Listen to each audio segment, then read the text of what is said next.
పూర్వకి స్వాగతం.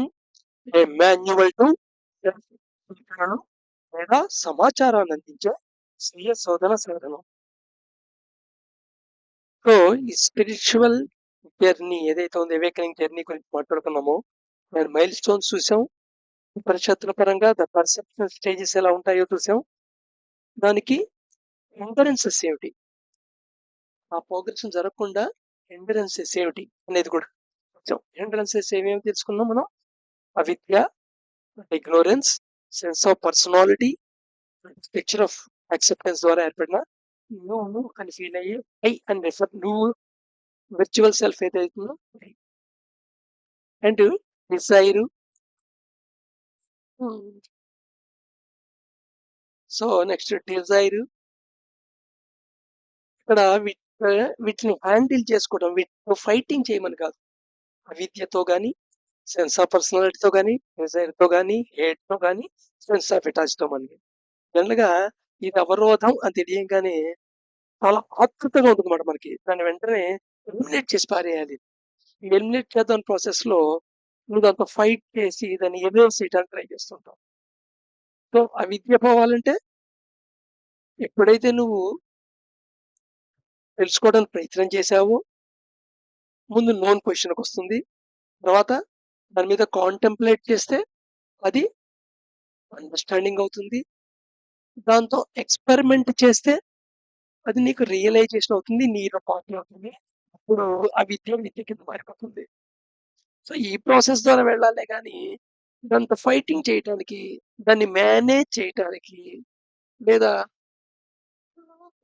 సోలేస్ చేయటానికి, ఉపశమనం పొందడానికి దారులు వెతకూడదు. సామాన్యంగా ఆ 3 పద్ధతులే వాడుతూ ఉంటాం అన్నమాట. అలాగే సెన్స్ ఆఫ్ పర్సనాలిటీ చెప్పగానే అయ్యి ఉండకూడదు, ఎగో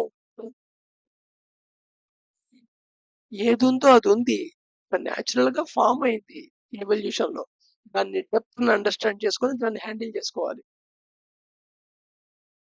నువ్వు పర్టికులర్ యాక్షన్ చేస్తున్నప్పుడు పర్టికులర్ ఎగో ఐ అనేది నీలో ఉండాలి, కానీ 24 గంటలు ఆగకూడదు.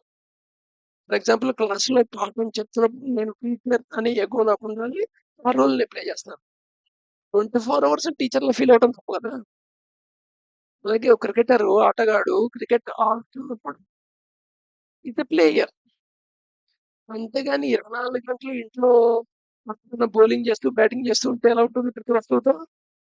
సో వాట్ ఈస్ హ్యాపెనింగ్ అనమాట. సో దాన్ని అండర్‌స్టాండ్ చేసుకొని దాని యొక్క ఫార్మ్‌ని, దాని యూజ్‌ని, యుటిలిటీని వరకే స్థిమితం అవ్వాలి. అది అయిపోకూడదు.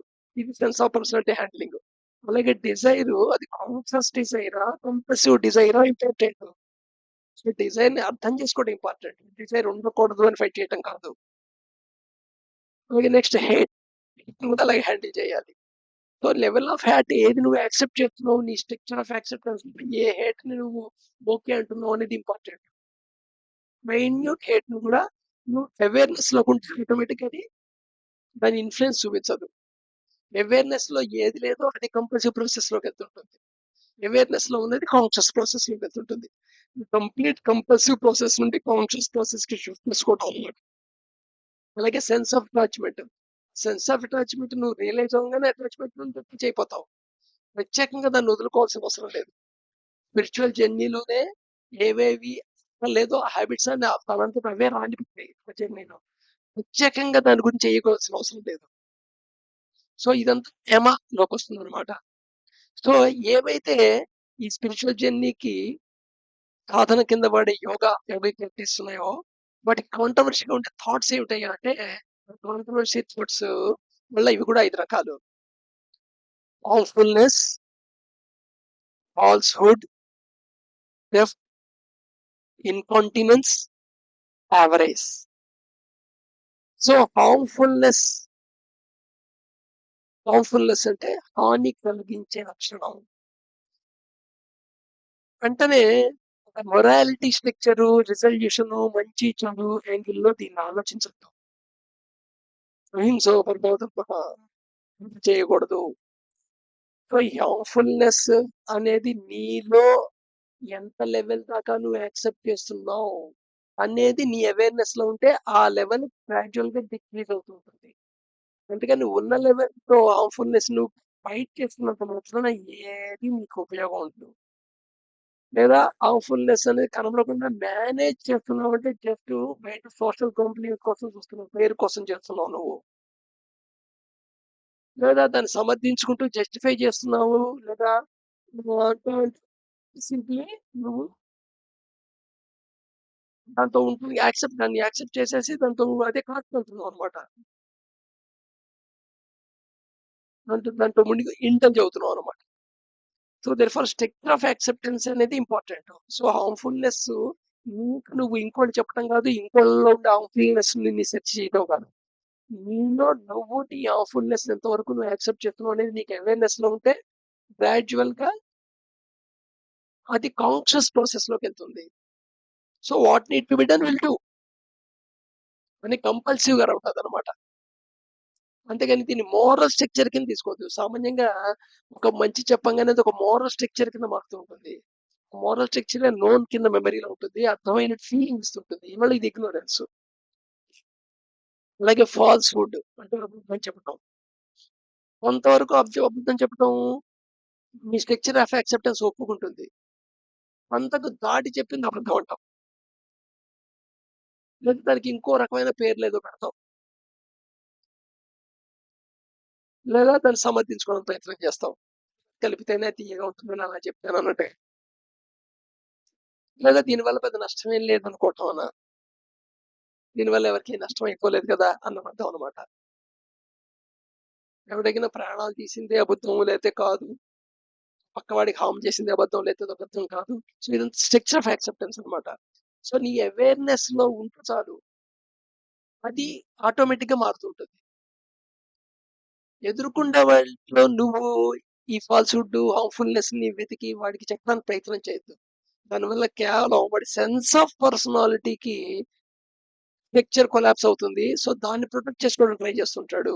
సో, లెర్నింగ్ అనేది జరగదు. ప్రపంచంలో ఎవడికి ఏది చెప్పి, మొరాలిటీ చెప్పి, నీతులు చెప్పి, మంచి చెప్పి, వాడిని ట్రాన్స్‌ఫర్ చేయలేము. చేంజ్ తీసుకురాగలవు. ఏంటంటే వాడు ప్రిటెండ్ చేస్తాడు. లోపల విత్తనం ఉంటుంది. బయటకి మటుకు మంచోడుగా ప్రవర్తిస్తాడు. అది తీసుకురాగలవు నువ్వు. కానీ సమూలమైన ట్రాన్స్‌ఫర్మేషన్ తీసుకురాలేవు. సో, నీ మీద నువ్వు వర్క్ చేయాలన్నమాట. ఈ కౌంటరీ థాట్స్‌లో. అలాగే థెఫ్ట్ దొంగతనం. సో, యాక్చువల్‌గా ఈ యోగాకి కాంట్రరీ థాట్స్ ఏవైతే ఉన్నాయో, యోగిక్ ప్రొసీజర్‌కి అంటే అవేకెనింగ్ జర్నీకి, అవేకెనింగ్ జర్నీ అనేదేంటి? You are aligning with the truth. Order of the రిత్ ఆఫ్ ద యూనివర్స్ అన్నమాట. దానికి వ్యతిరేకం ఉన్నవి ఉండకూడదని సమాజంలో ఇవే నీతుల కింద, మొరాలిటీ కింద ఫార్మ్ అయ్యాయి. అందుకని ఇది కామన్‌గా ఉంటాయి. ఏ రిలీజియన్‌లో చూసినా సరే ఆ! పని చేయకూడదు, అబద్దాలు ఆడకూడదు, దొంగతనం చేయకూడదు. ఇలాంటివి కామన్‌గా కనబడుతూ ఉంటాయి. సో, యాక్చువల్‌గా థెఫ్ట్ అనేది నీకు ఏ లెవెల్‌లో నువ్వు యాక్సెప్ట్ చేస్తున్నావు అనేది నీ అవేర్‌నెస్‌లో ఉంటే దాని యొక్క డిగ్రీ ఆఫ్ ఇది డిక్రీజ్ అవుతూ ఉంటుంది. So, contrary thoughts to yoga అనేది అవేకెనింగ్ జర్నీకి ఉన్న కాంట్రరీ థాట్స్ రెడ్యూస్ అవుతూ ఉంటాయి. అలాగే నెక్స్ట్ థాట్స్ ఆఫ్ కాంట్రరీ ఏంటి అంటే ఇన్‌కాంటినెన్స్. ఇన్‌కాంటినెన్స్ అంటే అజితేంద్రియత్వము.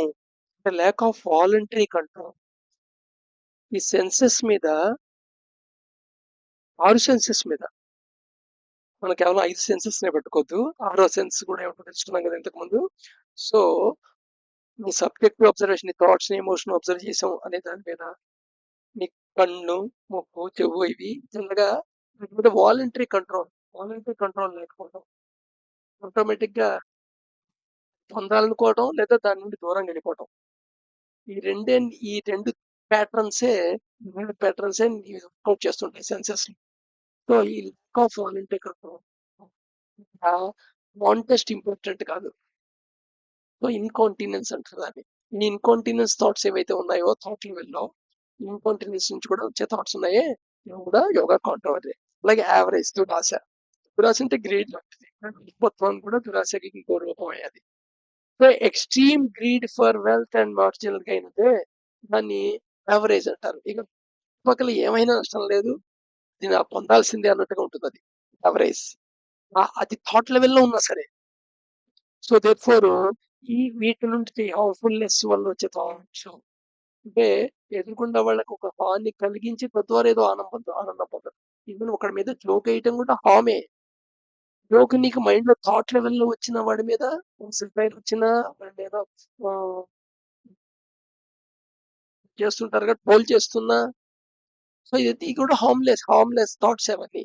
సో హార్మ్‌ఫుల్‌నెస్ అనేది కేవలం ఏదో ఖచ్చితంగా పొడి చేయటమే అని అనుకోవద్దు. So harmfulness, falsehood, theft, incontinence and avarice. వీటి ద్వారా జనరేట్ అవుతున్నాయి. వీటన్నిటిని నువ్వు ఏదో పాయింట్‌లో ఒక సిట్యుయేషన్‌కి నువ్వు ఓకే అంటావు. ఆ సిట్యుయేషన్ బిలో అన్నిటికి ఓకే అంటావు. ఆ సిట్యుయేషన్ అబ్బాయికి నాట్ ఓకే అంటుంటావు. సో ఈ లెక్చర్ ఆఫ్ యాక్సెప్టెన్స్‌ని కరెక్ట్‌గా రీఎడ్యుకేట్ చేయడం. ఇది నియమం. అందుకని నియమాల కింద కనబడుతుంటాయి. మామూలుగా ఇది హాని కలిగించకూడదు. అబద్ధం ఆడరాదు. దొంగతనం చేయరాదు. ఆ! నీ మీద నీకు బ్యాలెన్స్ కంట్రోల్ ఉండాలి. వాలంటరీగా కంట్రోల్ చేయాలి. గ్రీడ్ ఉండకూడదు. ఇలాంటి థాట్స్ అని దురాశ దుఃఖం చేటు. ఇలాంటి టర్మ్స్ అన్నీ వచ్చాయన్నమాట. ఇవన్నీ యాక్చువల్‌గా నియమాలకు సంబంధించినవి. సో, యమ, నియమ ఈ రెండిటి గురించి తెలుసుకుందాం. ఇంకా డీటెయిల్‌గా తర్వాత తర్వాత తెలుసుకుందాం.